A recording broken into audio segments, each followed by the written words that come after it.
যুগপৎ আন্দোলনের সহযোগীদের নিয়ে ঐক্যবদ্ধভাবে বিএনপি নির্বাচনী বৈতরণী পার হতে চায় বলে মন্তব্য করেছেন দলটির স্থায়ী কমিটির সদস্য সালাউদ্দিন আহমেদ।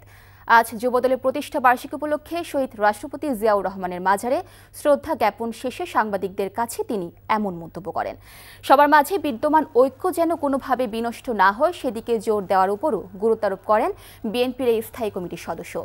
আগামীর বাংলাদেশ হবে তারুণ্য নির্ভর উল্লেখ করে তরুণদের রাজনৈতিক ভাবনাকে গুরুত্ব দেওয়ার জন্য দলের নেতাকর্মীদের প্রতি আহ্বান জানান তিনি। স্বনির্ভর জাতি বিনির্মাণে শহীদ রাষ্ট্রপতির হাত ধরে যে যুবদলের প্রতিষ্ঠা তা আজও তার আদর্শ মেনে কাজ করে যাচ্ছে বলেও জানান সালাউদ্দিন আহমেদ।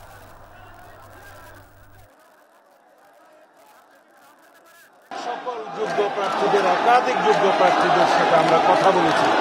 এটা তারই প্রক্রিয়ার একটি অংশ।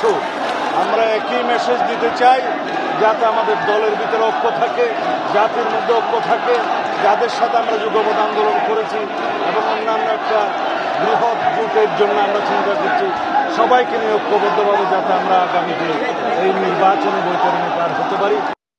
বান্ডেল থাকলে প্রতি সেনমানিতে টাকা বাঁচবে। বিকাশ সেনমানি বান্ডেল কিনে জিতুন প্রতি লেনদেনে।